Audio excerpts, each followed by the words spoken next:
Okay, well, I think we're live. Hello, everybody, and welcome. I think what we might do is just hold off making an official start for a minute, just while people join the session, and then we'll get going if that's okay.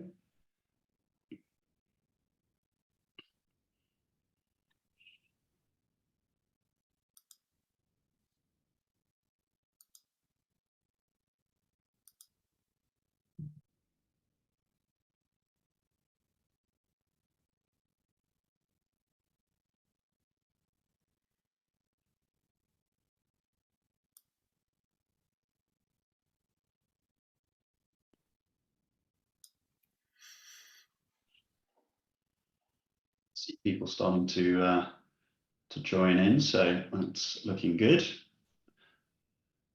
We might just hold off another 30 seconds or so and then kick off.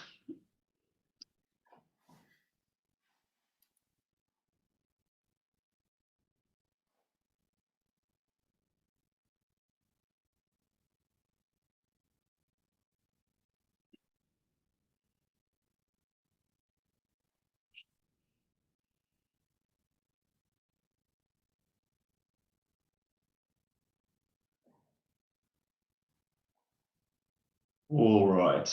All right. Well, listen. I think let's make a start in the interest of time. Firstly, welcome. Welcome to today's session, where we're going to be talking about how IT leaders can drive growth in 2024. You may have noticed, or you might have been expecting Vicky, our CTO. Clearly, I'm not Vicky. My name's Dan. I look after product and customer marketing here at Exclaimer. Unfortunately, Vicky was called off to something last minute and couldn't make the session. So I'm going to be, excuse me, I'm going to be stepping in. And while I'm not an IT leader per se, I have worked in tech my whole career. And when I sort of add up the years, it's sort of certainly north of 20 years, which always makes me feel rather ancient. But yeah, I've worked in sort of tech, in sort of mostly in marketing, but also sales capacity across software, hardware, SaaS, mobile, including sort of companies like HP and BlackBerry and Mimecast, to name a couple. But yeah, I'm not going to sort of go into a whole background on myself. I'm very pleased to be joined today by Steve and Eli. Steve is Director of Engineering at WellSky, and Steve, I believe you're based in Kansas City, so like big weekend for you. Go Chiefs! Maybe Yes. Excellent. And Eli Potter is CIO as a service at Insight Partners. Eli, Steve, I might just let you guys do a quick intro of yourselves if that's good. Eli, do you want to start? Yeah, sounds great. And I'm in the Bay Area, so there you go, San Francisco 49ers there. That's complete coincidence, right? So yeah, we'll say this is completely planned. yes. So yes, I'm CIO as a service at Insight Partners. At Insight, we are both a venture capital and a PE company. We have 550 companies plus, and my role is to advise CXOs. So that includes CIO, CDO, CTO, any CXO on technology, data, strategy, etc. And just a little bit of context about our portfolio companies, because I think that's going to be relevant for the overall discussion. We bucket the companies into three categories. One is very early growth, the other one is mid, and the other one is late growth stage. And the role of IT changes drastically as companies progress from pre-revenue all the way to rapid scale. Fantastic. Thanks very much for that, Eli. Can I let me hand over to you, Steve? All right, great. Thanks for having me here today. Excited to get going here. So my name is Steve Odell. Like Dan said, I'm from the Kansas City area, smack dab here in the middle of the United States. And yes, go Chiefs. The big parade starts in about 55 minutes, which I am glad I will not be there. Everyone's anticipating Taylor Swift to be there, and it's gonna be utter chaos. So I'm glad I'm here for now. So I am with WellSky. WellSky is a major player here in the healthcare tech industry. It's been a company that's been growing real rapidly here in the Midwest, covering all care settings that people need care for. So I'm pretty recent here.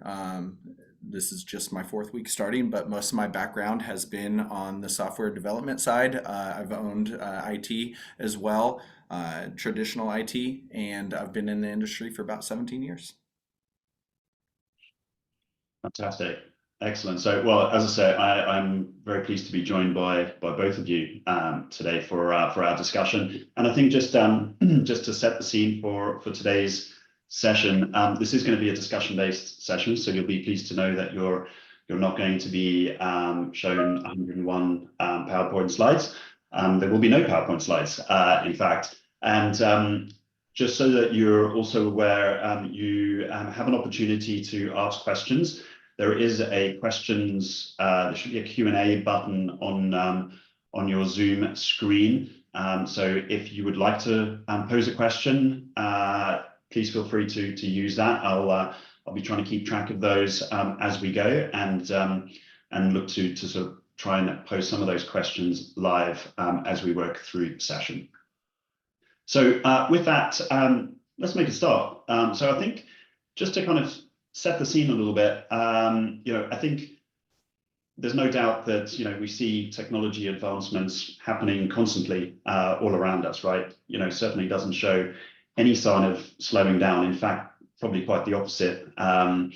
Really, technology seems to be advancing at a more rapid rate today than it ever has, right? So, and much of this new technology that we see, serves different purposes, but a lot of it is really there to essentially help us do our jobs, to be more efficient, to work smarter, not harder, as the saying goes, and I think this provides, or should provide, IT leaders with an opportunity to really, sort of shift their focus from being very sort of operationally focused, and sort of really stuck in spending a lot of time in their day-to-day, to really helping their organizations identify opportunities for growth, and actually helping the organization to take advantage of those opportunities as well. But interestingly, some recent research that we did kind of paints a bit of a different story, and I think that we'd sort of like to work through some of that research and some of those findings today, and sort of have that as the basis for this discussion, because I don't think there'd be too many people who would probably argue with the fact that, well, yes, IT should be more strategic. It shouldn't all be about sort of firefighting and keeping the lights on, and essentially, I guess what a lot of people would see as sort of doing the basics. So that's really sort of, I guess, sort of where we're coming at today's conversation from. So let me kick this off. I think one of the data points that we found through this research that we did, which was US-based research, we spoke to about 250 sort of more senior IT folks towards the end of last year. So really sort of recent insights here, but nearly 2/3, at around 60% of IT leaders, said that they're spending most of their time on IT support, and only 9% actually see their primary role as supporting business growth, which, based on the fact that we're trying to embrace technology to help us be more efficient and be able to focus on those more strategic things, came as quite a surprise that only less than 10% of people really are seeing, of IT leaders are seeing that as their core role. Eli, why don't I come to you to start with? Does this jive with what you're seeing in the market and the people that you're talking to? Yeah, absolutely. And I would say there's probably three factors that determine where the role of IT is. One is the stage of the company. The smaller companies, they just don't have enough IT people to be strategic. So if you're less than 1 million in revenue, you may have a CTO that is also running IT. So the traditional CTIOs. In the mid companies where you see a lot more investment in technology is where you see the role kind of move towards business enabler. And the strategy really happens with investment. And that's above $100 million in revenue, where the entire company, and sometimes it's board driven, requires digital transformation. So if the mandate comes from the board, or if it's a public company and there is a mandate for digital transformation, the entire executive team embraces the role of that leader. In the tiny companies, the challenge is very different. I mean, they may be struggling to just have half a person at a help desk or half a Salesforce developer. Yeah, so really sort of size of company and stage, or perhaps sort of maturity, IT maturity within the organization plays a key part there. Yes.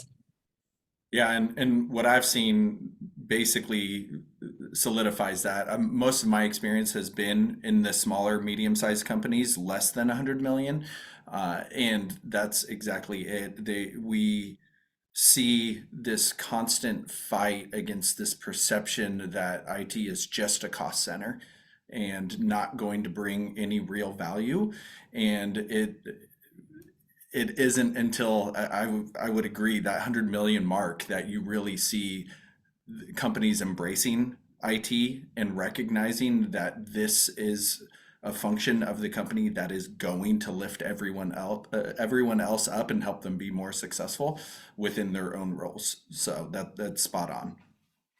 Yeah, one other quick thing about the role of IT. IT is a service organization. Mm-hmm. And what I coach a lot of the CXOs is to think of IT as the glue. So if you're making a puzzle and you have one of the puzzle pieces missing, this is where IT plugs in. So people in these roles tend to be very, very broad in their knowledge. They need to know a little bit about infrastructure. They have to know enough about sales to understand, let's say, what a quoting or a pricing process is. They have to know enough about finance to understand general ledgers and when to implement billing solutions. And so the IT leaders, because they're multiverse, they tend to plug into different places.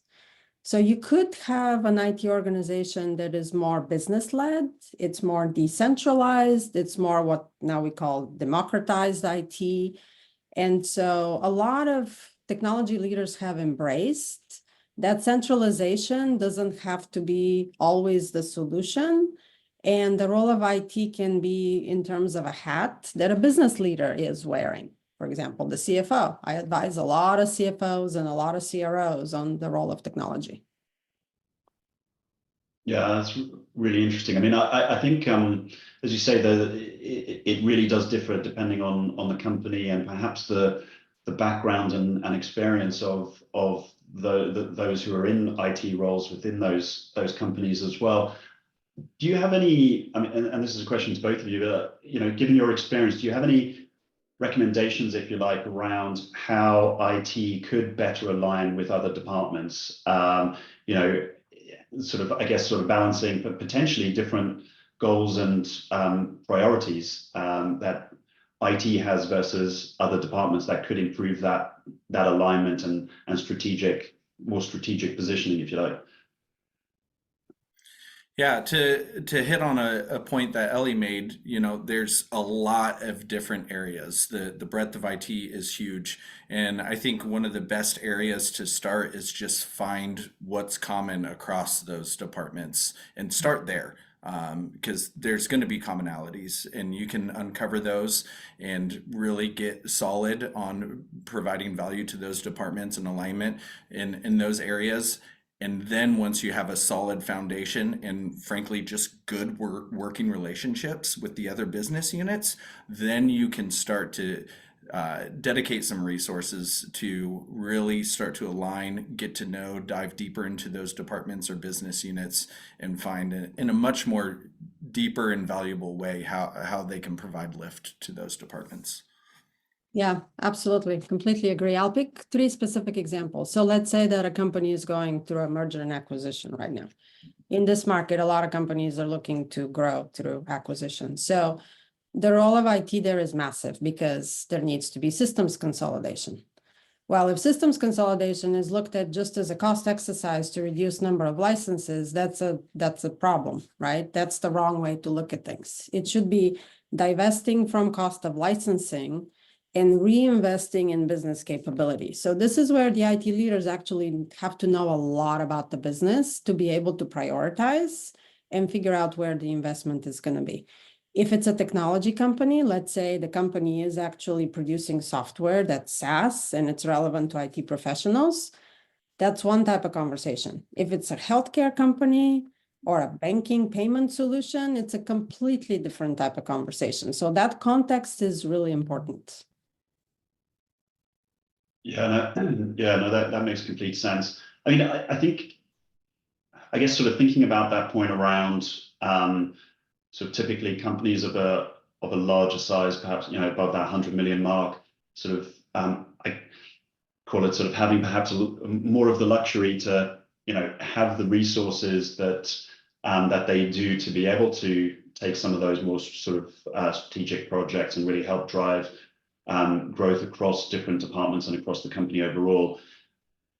Are there any thoughts that you guys have around how companies perhaps who are not in that position today, who are in smaller organizations, could go about just starting to take some steps towards getting to that point, even if they don't, if they're still constrained by resource, for example?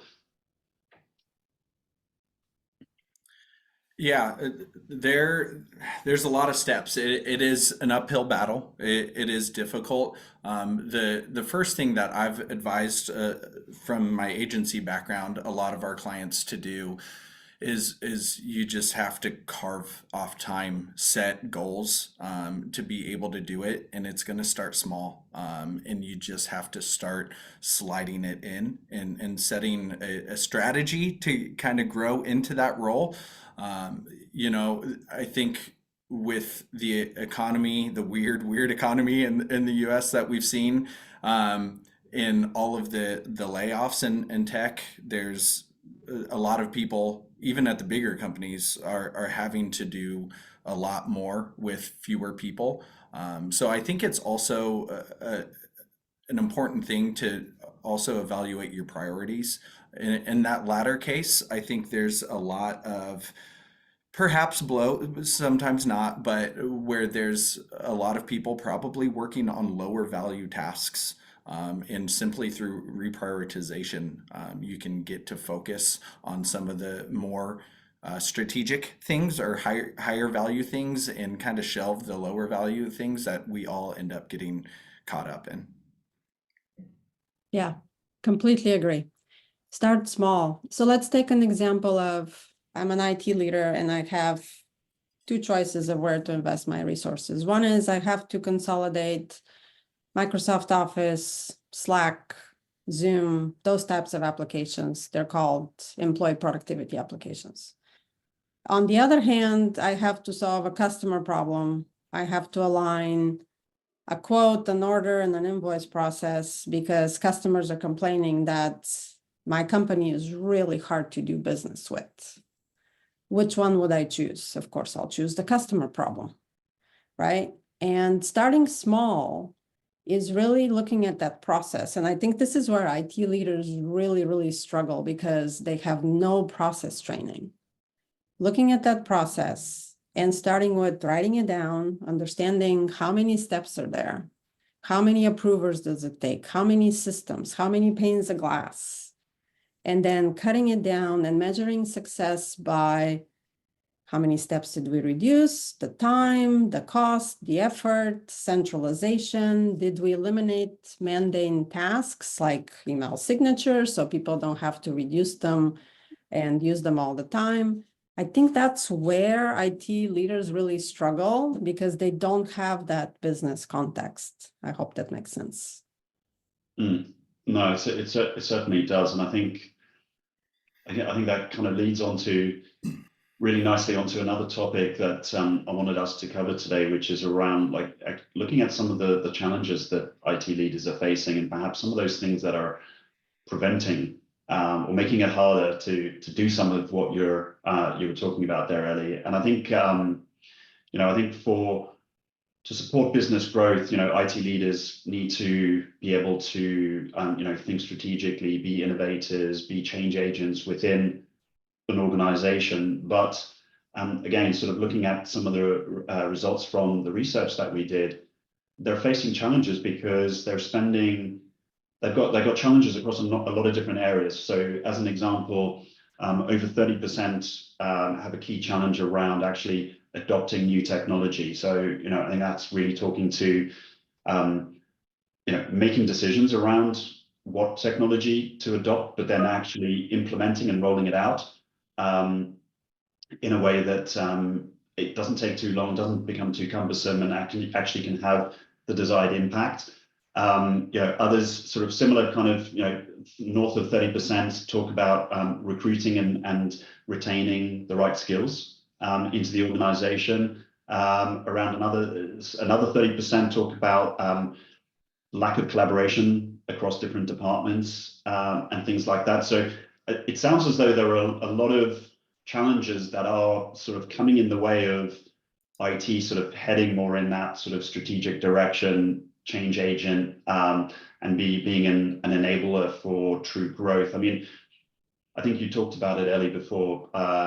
We're constantly being told to do more with less, right? Whether that's budgets being cut or people not being as easily accessible or whatever. But what does doing more with less, mean to you? Yeah, that's a really good one, because I actually am a true believer that we always have to do more with less. The question is how and where.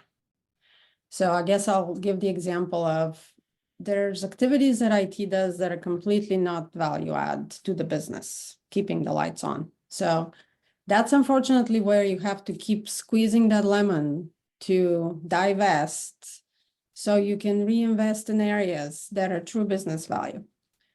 I'll give another example of, let's say a company is really looking to accelerate their sales motion. Sometimes you may have to renegotiate cloud costs and, let's say, take out a couple of $1 million of cloud costs in order to be able to invest in GTM process and GTM technology. So IT leaders have to be aware of the full picture of the investment pie and work with the CFO, the CRO, the CEO to make those investment decisions. And I think where they really struggle is when they can't decide what's more important, a finance process versus a sales process versus infrastructure, and how that ties to the customer value. So that's from the perspective of a CIO internal to the company. I'll give you one other perspective before I turn it over to Steve, which is the CIO as a buyer. So as a buyer, I have to purchase 250 different applications and technologies and do more with less because my budget is being scrutinized every quarter, right? So how do I do that?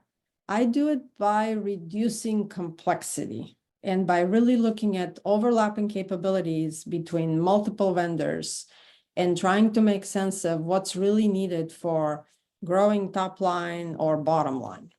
Hope that makes sense. Yes, thank you. What about from your perspective, Steve? Yeah, those challenges are real. Something that I've always tried to really hone in on is getting people to the point where they're working at the top of their license, because that really helps them be happy in their job as well, and it helps you figure out what needs to get automated away. Right? Ideally, you can focus on finding that low-hanging fruit in terms of automation, knocking that out, and continuously start to do that and build up, all that automation that needs to be there to allow people to work at their top of license. Whether that's at maybe a mid-sized company where IT is completely burdened by just setting up new hires' laptops. And they're growing quickly and they're completely stalled on any other work because that's their focus, right? They need to automate that, and frankly, they don't probably enjoy that. It's the same thing. It's super repetitive.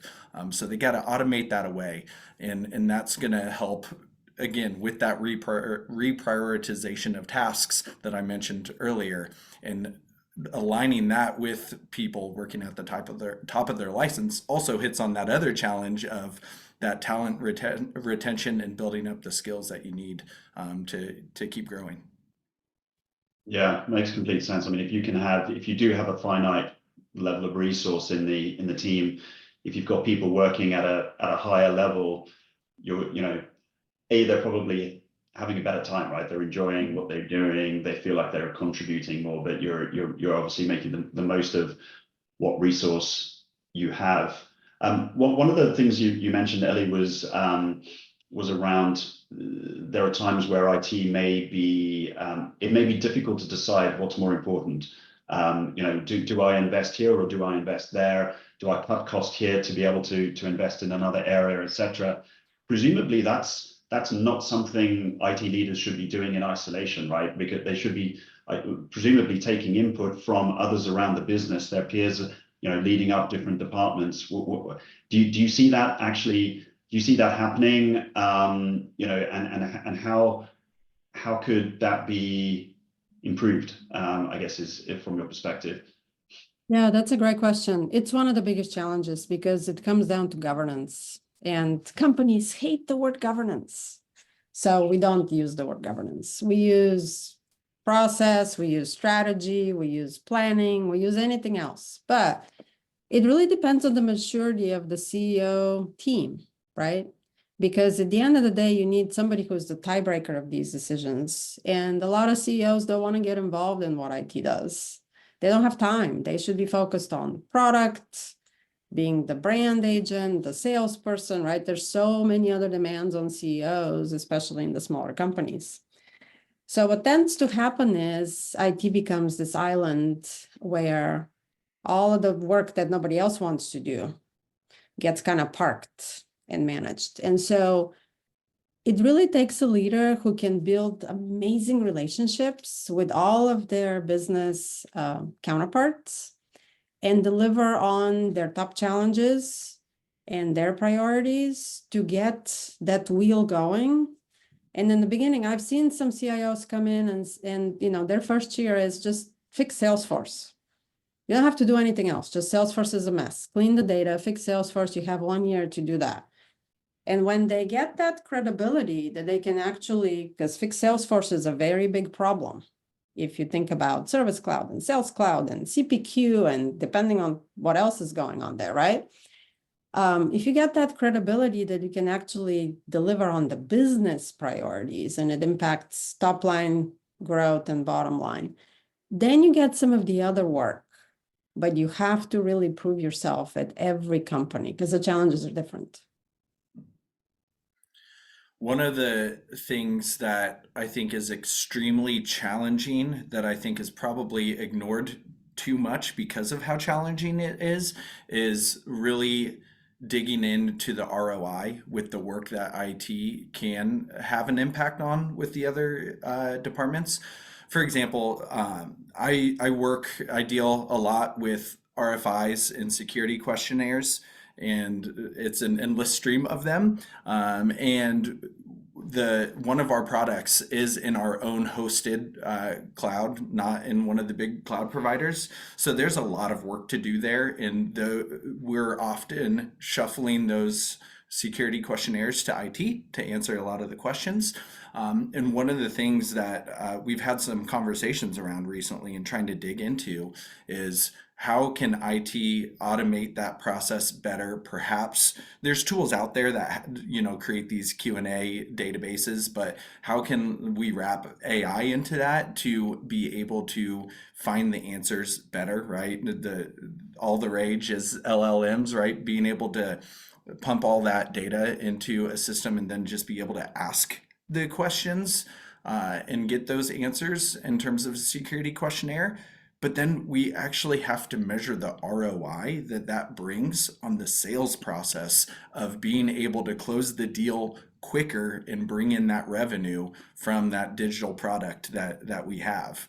And that it's just often looked over because measuring ROI is often extremely challenging.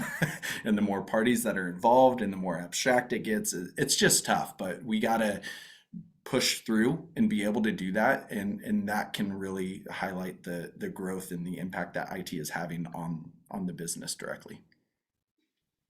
Yeah, that makes a lot of sense. I mean, I think it's pretty well known that, you know, certainly in sort of sales motions, quite often the vendors who are able to respond quickest first, a lot of the time they're the ones who get the business at the end of the day. So it sounds as though, you know, from an IT perspective and having an impact and being able to identify priorities was clearly things that are going to speed up a sales cycle or speed up the time that somebody can respond to an inquiry, whether it's a formal RFP or something else, can have a material impact and sort of almost give IT leaders the ability to actually then say, okay, well, great, we've achieved that. Like, what's next? What else can we improve, even if it's just making small incremental changes, as you guys have talked about.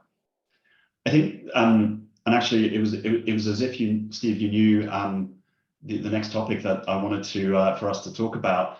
You mentioned AI, right? And you know, what sort of webinar these days can you have without mention of AI? So let's talk about AI. But you know, I think we've obviously all seen you know, rapid uptake in AI, especially over the last couple of years. And interestingly, again, so just looking back at our research, there is we out of those 250 IT leaders, 46% said that they would classify themselves at an advanced stage of AI adoption, and a further 28% said they were at a mature stage of AI adoption. So that if you add those together, that's over 70% who are either mature or advanced in their AI adoption, which personally I found quite like a really high number. But on the flip side of this, you know, it seems AI is not really helping us to free up time, because we've still got this real constraint around, okay, IT is still sort of doing a lot of this support work, a lot of these sort of repetitive tasks. There seems to be a disconnect between AI adoption and time spent, for example, on IT support. Steve, how do you see your teams or sort of your peers perhaps you know, using AI to work smarter? And you know, is it, you know, do those numbers resonate with you, or like what are your thoughts? Yeah, I found those numbers really interesting. They did seem extraordinarily high, especially just all of the companies that I have exposure to in Kansas City from my agency background. I would have anticipated that number being dramatically lower. And I think what could help us kind of tease that apart is really separating generative AI and actual, like, building your own custom artificial intelligence with machine learning and all of that. I think generative AI is what's probably driving that number up because it's so easy to use. It takes some skill and some learning to get really good at it, but its applications are so broad. And if a company says, yeah, we're leveraging ChatGPT across all of our departments, we're mature in it, right? It's super easy to say, but I think the reality is a little bit different in terms of companies leveraging their own new novel AI or machine learning systems. That's probably pretty darn low, I would imagine. But to get a little closer to your question, you know, I'm on the R&D side at WellSky, and so we're doing a lot of software development. The big go-to thing is Copilot from Microsoft, that is being broadly adopted here, but it has to also be done with extreme caution because these tools are not perfect. And that's what I think a lot of people are expecting all of these AI tools, especially around generative AI, to just magically solve all their problems, and it couldn't be further from the truth. You actually have to learn to use these tools appropriately if you're going to adopt them. And so just dipping your toes into the water cautiously is probably the best way to dive into that. And that's what we're doing right now with Copilot. We're piloting Copilot here, no pun intended. But it's going well, but it definitely has its risks. But it's every day in a conversation I have with people constantly, like, hey, I just use Chat GPT for this. So I think it's generative AI where all of this is mostly gathering around. Interesting. What about from your perspective, Ellie? Yeah, I completely agree. These numbers are high, but again, depends on the definition, as Steve mentioned. I think of AI as a digital worker. And I can tell you that I used digital workers at Autodesk 7 years ago, and the use case was take a chatbot who actually has a face, and the company spend a ton of money and resources to get the emotions of the face and the lips moving and the language behind it. And my teams integrated it to all the backend systems. So that was a virtual digital assistant, right? Digital worker. So in that broad context of a digital worker that can see, hear, speak, that's been around forever, right? I think it's the Gen AI numbers that are still pretty low because we're relatively early in adoption, but even those numbers are climbing pretty fast because it's not that hard to connect to the API, right? So at this point, pretty much everybody's figured out how to do that. We're going to do our own survey because we think we still have some opportunities, even in that wave, to help people with customer-facing policies, mostly. I think where the rubber meets the road is looking at the end-to-end process, because all of these tools solve a single point in a very complex process. And the role of the CIO is to reduce complexity, not just for one function or one feature of one function, but at the end of the day, look at the value chain for the customer. And that's where companies struggle because they don't have anything documented around the customer journey and the pain points that every customer needs to solve. That's really interesting. I think, yeah, I mean, one of the things I was going to ask you guys is sort of where you actually see the role of AI ending up. And I think to your point, Ellie, it's like at the moment, I think it's very siloed. If you're going to put this Gen AI tool in, for example, to help solve this particular problem, but it's this end-to-end piece thing. I mean, is that where you see perhaps AI should end up in terms of being able to look at sort of more of that overall IT strategy as it relates to sort of supporting the business?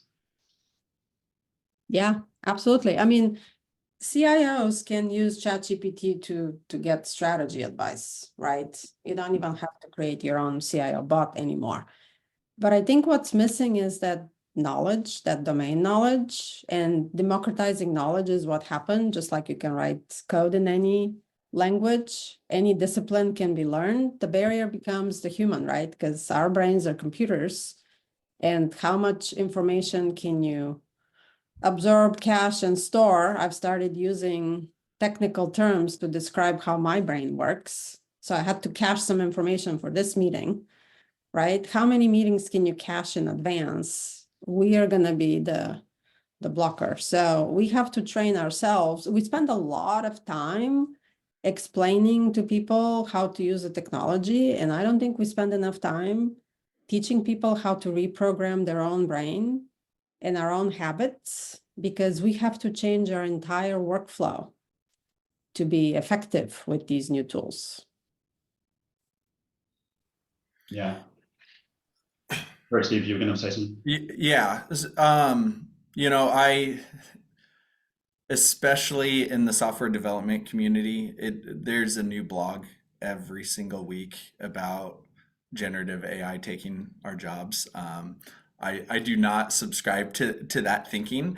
I do think AI is going to bring some amount of threat, for lack of a better word, to some jobs, to some roles. It won't eliminate them. One example that we often talk about in the healthcare space is, you have a written up analysis from a doctor, and you have to have these people who are coders, not writing code, but coding that document and labeling like healthcare specific stuff. And that there's AI is playing a big role in that, in automating that, so that the coding can actually be automated, but you're still going to have humans who understand that very deeply, understand the domain, like Ellie said, to even validate that what that AI automation is actually doing. I don't see how we get away from that. So it can affect roles, but I think it's just going to decrease the number of people we need in those roles, and not eliminate them completely. So it's not one of those things that scares me of overtaking and taking all the jobs and running our world. Yeah. Look, interesting. There's been a comment on the in the Q&A here from Dapo, who is in the legal space. And I think he kind of just reinforces what you guys have said, where saying they're being extremely cautious in their approach around AI, bearing in mind the security, governance, and integrity concerns.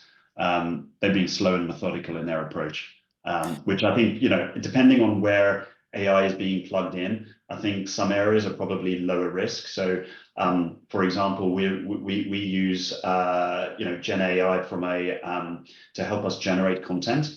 Again, it's not replacing a content marketing person or a writer, but it's speeding up that process and actually helping teams be more self-sufficient, at least to a certain degree.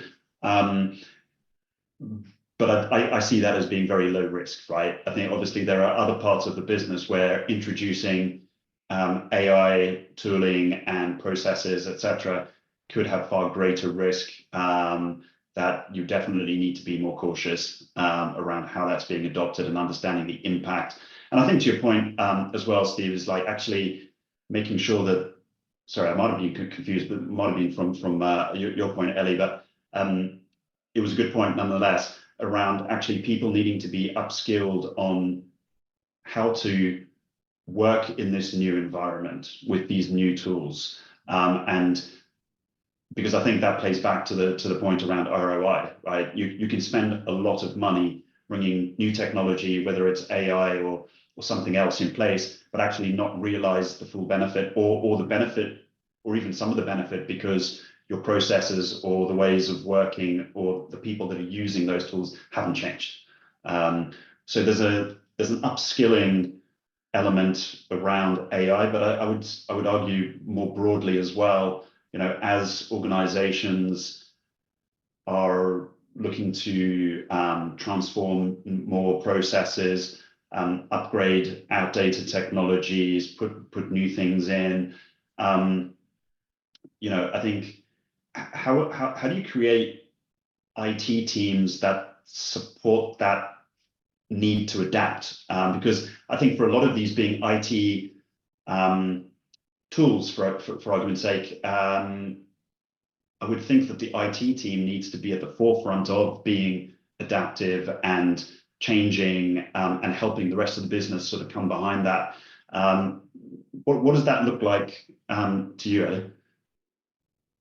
Yeah, that's a great question. So it really depends on how you define the IT team, right? So all teams, let's say a CIO had, I don't know, 30 employees in the US, some in EMEA, some in APAC, offshoring, outsourcing, all of that. There's some ratios there. New teams, large percentage of digital workers.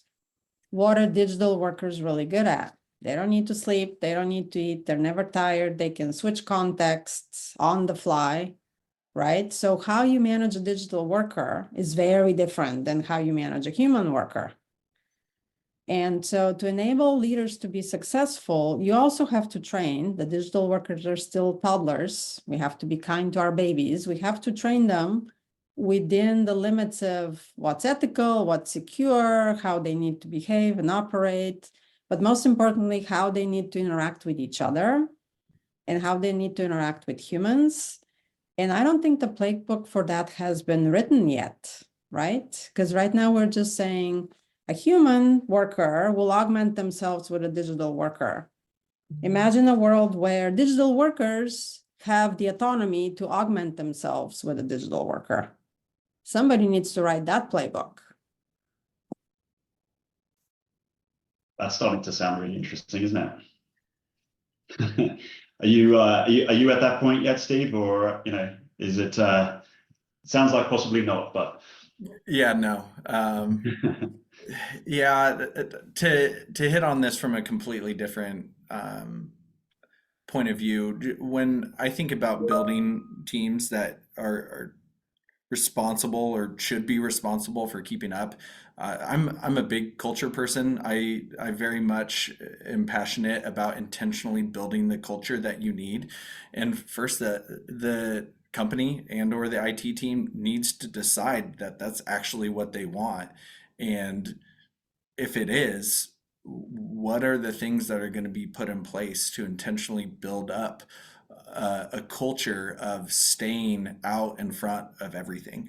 And I think there's a lot of IT teams that don't do that because they are so busy. They have a whole lot to maintain on their plate. But that's the only way you're going to get there is intentionally building up that culture. And what you build up a culture by understanding what your shared values are, and then you got to build a strategy to start living out those values. And that's the only way you're going to get there. And you have to decide. And what that looks like for every IT team is going to be completely different. yeah, definitely exciting times. That's for sure. I think the next sort of year or two, and further forward is going to be really interesting to see how this all plays out. Look, I think just to sort of round out our conversation today, one of the final areas was just sort of looking at IT priorities for 2024. Again, sort of some of the sort of themes that rose up through the research that we did here is, so, priorities for IT leaders, 45% looking at widespread adoption of AI, about the same amount strengthening their security processes and tooling, 35% streamlining the time and resources allocated to repetitive IT tasks, which arguably is probably related back to the AI adoption, right? And I think there are a few sort of different things that bubble up depending on seniority as well. But certainly AI is a key one, as we've just been talking about. Steve, like, how do you, like, with all the new technology and, like coming back to how we started this conversation, thinking about the pace of change, how do you embrace continuous change in tech? How do you stay, or how do you keep up with what's happening and, bring that into the organization? Yeah, that's a great question. A little bit of a cop out here to my last response is you got to build up that culture of the culture that supports that, right? It's a culture of innovation and keeping up with all the technology. Now, to get a little more specific, those stats align very well with what I'm experiencing here at WellSky. The security, the AI, and all of that. I think the big one that we at least focus on due to the size of our company is you have to tap the brakes a little bit too, and not just go nuts with adopting all of this technology. So you have to approach it with discipline. And that's what we're doing with the generative AI and how we can use that across engineering here is let's not go full throttle on it, but let's dip our toes in, report, talk about our experience, provide feedback, and slowly mature. You got to do it at a decent pace, but you got to give it time to mature, and then you can move on to the next thing, and have those teed up. And that's really, when it comes to AI, what I think all of these companies need to be doing. They're either on one end of the spectrum, either end of the spectrum. They're expressing their extreme deep desire to do it, yet doing nothing. And then there's the people going full throttle. Both are probably not where anyone really ought to be. We need to be somewhere in the middle. So, yeah, I mean, I think there's a potential for companies to, as you say, adopt too quickly, perhaps sort of want to play with that shiny new toy, but actually end up either trying to do too much or actually bringing more complexity in perhaps than was originally intended. Ellie, from your point of view, like how do you advise or sort of talk to your portcos around, staying up with technology, adopting new technology, and what kind of pace of adoption kind of makes sense? Yeah, I think you hit the nail on the head with adoption, change management. I think the two key differences between a digital worker and a human worker is the expectation of change management and facilitation. So if I'm investing in my IT professionals today, there are two skills that I want them to absolutely master: change management and facilitation. Those are skills that a digital worker doesn't have, and it's not planned to have, it's not intended to have. That's the differentiator there. That's that human-to-human interaction, but it's also understanding the pace of change and asking the question of, okay, what changes did we make for the customers recently? Did they adopt a change? Imagine a change where you just increased their price, you moved from product to platform, you introduced a new partner marketplace. Your customers are overwhelmed. They have no idea what you're trying to do and why. And so the hierarchy I think of is really customer, then business capabilities. Is it sales quota attainment? Is it growing revenue? And then lastly, internally, what projects do we want to do?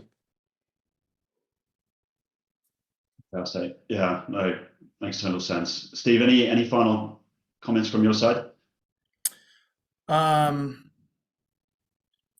There's just one thing that kept popping up related to what Dapo said in the legal space. I'm sure Dapo is familiar with a very famous case of last year where a lawyer leveraged ChatGPT to generate a lot of the legal work and actually presented that in court. And that turned out disastrous, right? That is an example of someone who did go full throttle.